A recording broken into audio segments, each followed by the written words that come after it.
They say the best revenge is living well. But I'll let you in on a little secret. The real best revenge is sitting across the dinner table from your enemies and letting them think they've already won. Most people would never guess I was wealthy.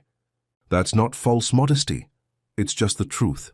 I drove a faded 2006 Toyota Tacoma with a cracked side mirror I kept forgetting to replace.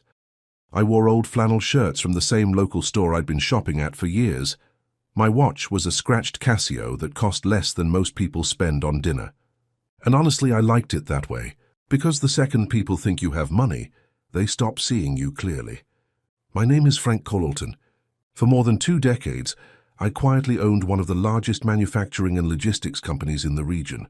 Thousands of employees, millions moving across state lines every month, contracts big enough to make lawyers nervous. But outside my little house in Beckley, West Virginia, I just looked like an older guy watering tomatoes before sunset, and that suited me perfectly.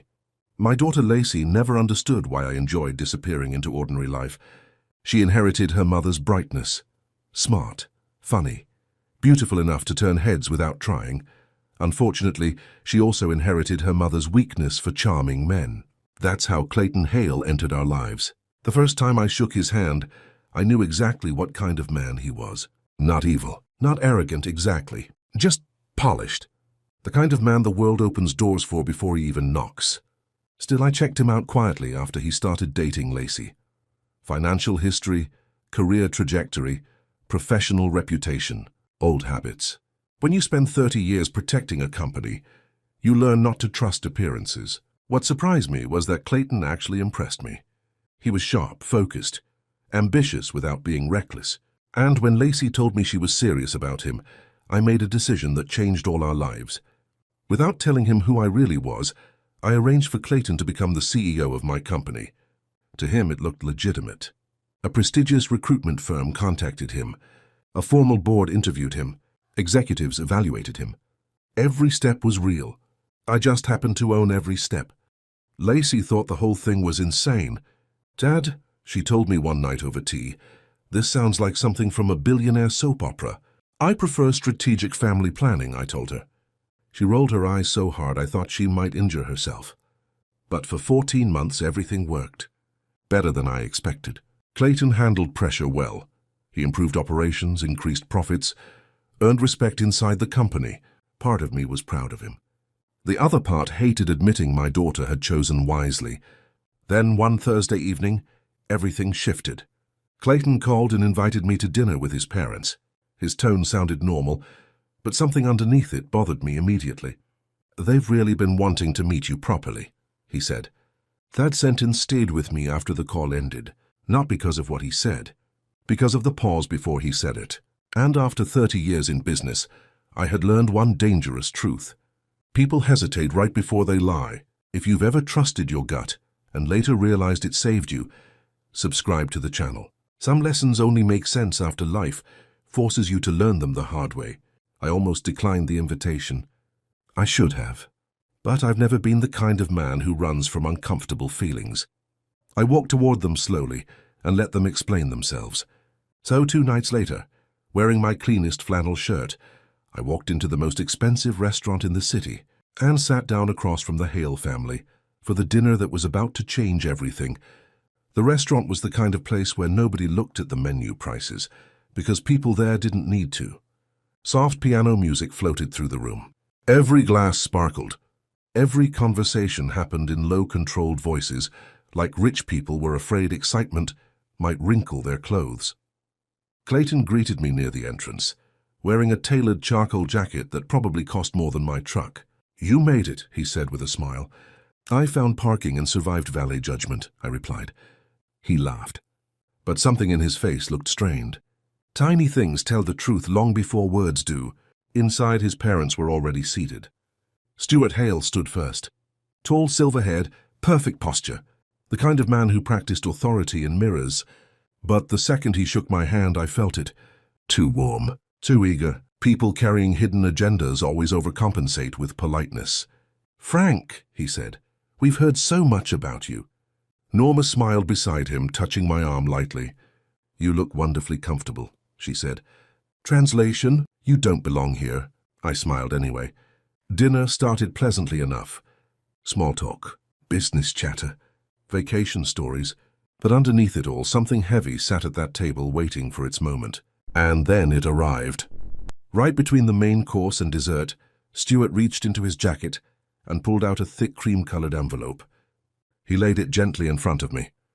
Clayton immediately looked down at his plate. That was the moment I knew. Whatever this was, he already knew enough to fear it. "Frank," Stuart said carefully, "there are things about the past we believe deserve discussion." I looked at the envelope, then at him, then at Clayton. And suddenly a name I hadn't heard in decades came rushing back into my mind. Victor Marsh. I didn't open the envelope immediately. That bothered Stuart more than I expected. See, men like him rehearse moments like this in their heads. They imagine fear, panic, defensiveness. They don't know what to do when you stay calm. So instead, I took another bite of steak and let the silence stretch across the table. Norma shifted uncomfortably. Stuart's smile tightened. Clayton still couldn't meet my eyes. Finally, I opened the envelope. Inside were old documents, copied records, and highlighted financial statements. But the second I saw Victor's name at the top, I already understood the story Stuart believed. And honestly, part of me felt sorry for him. Back in the late 80s, Victor Marsh had been my business partner. We built a manufacturing company together from almost nothing. Long nights, cheap offices, cold coffee, the kind of struggle that bonds young men before life teaches them what greed can do. For years, I trusted him completely. That was my mistake. Victor had been quietly stealing from the company the entire time. Not enough to notice immediately, just enough to hollow things out slowly. By the time I discovered it, he had already started building a competing business behind my back, using our clients, our money, and my relationships. I spent 6 months gathering proof. Every transfer, every forged document, every hidden account. Then I sat him down and gave him 2 options: disappear quietly or face prison publicly. He chose to disappear. I rebuilt the company alone and never spoke his name again. But Stuart had grown up hearing a different version of that story. In his version, his brother was the victim. And now, after all these years, he believed he was finally getting justice. "You destroyed him," Stuart said quietly. "No," I answered. "Victor destroyed himself." His jaw tightened instantly. "He died with nothing." "And whose fault was that?" I asked calmly. The anger in his eyes sharpened. Then came the real reason for the dinner. He wanted money, a settlement, a resignation from the company, and most importantly, silence. He thought the threat of exposing old accusations would scare me into surrendering quietly. But what he didn't understand was this. I had already prepared for this dinner before I ever walked through the door. Because instincts matter, and mine had kept me alive in business for 30 years. So while Stuart stared at me like a man holding a loaded weapon, I reached calmly into my jacket and placed my own envelope on the table. Smaller, simpler, far more dangerous. The entire table went silent. "These," I said softly, "are the original bank records Victor never showed you." Stuart's expression changed instantly. I continued. "Transfers into hidden accounts, shell companies in his wife's maiden name, emails discussing plans to steal clients from our business." Norma's face lost color. Clayton finally looked up fully for the first time all night. And then I placed the final piece on the table. "A sworn affidavit from Victor's accountant," I said. "Still alive, still willing to testify." Stuart stared at me like the floor had vanished underneath him. Because suddenly the story he had spent decades believing was collapsing in real time. If stories about betrayal, family, and hard truths hit close to home, subscribe. Some people spend their whole lives protecting lies because the truth hurts too much to face. Then I turned toward Clayton. And that's when the night truly changed.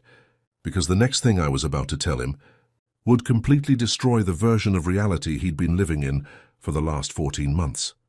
I looked directly at Clayton. "What do you actually know about how you got your job?" I asked.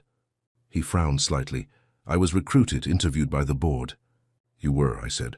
"Every part of the process was real." Then I leaned back in my chair. "But the company you've been running for the last 14 months belongs to me." The silence after that felt enormous. Clayton blinked once, like his brain needed time to catch up. "You own Colton Marsh?" he asked. "I built it," I replied calmly. Every building, every contract, every executive sitting above you reports to me. Across the table, Stuart looked physically ill, and for the first time all night, Clayton turned toward his father with something colder than confusion in his eyes. "You knew?" he asked quietly. Stuart tried to defend himself. He talked about family, about revenge, about protecting Victor's memory. But Clayton wasn't listening anymore. "You used me," he said flatly. "You let me build a relationship with Lacey because you thought it would get you close to him." Nobody answered, because nobody could. Then Clayton looked back at me, and I finally saw the panic leave his face. In its place was something better. Character. "I should have stopped this dinner the second I realized what was happening," he admitted. I nodded slowly. "The important thing is that you know it now." A long silence passed before I finally spoke again. "You still have your job Monday morning." Relief hit his face so fast he couldn't hide it. Stuart and Norma left shortly after, without another real argument left to make. And when the restaurant finally quieted again, Clayton looked at me and asked the one question that actually mattered. "Do you trust me?" I smiled slightly. "You saved this company millions before you even knew it was mine," I said. "Yeah, son, I trust you." If you enjoyed this story, subscribe for more emotional family revenge stories where patience always wins in the end.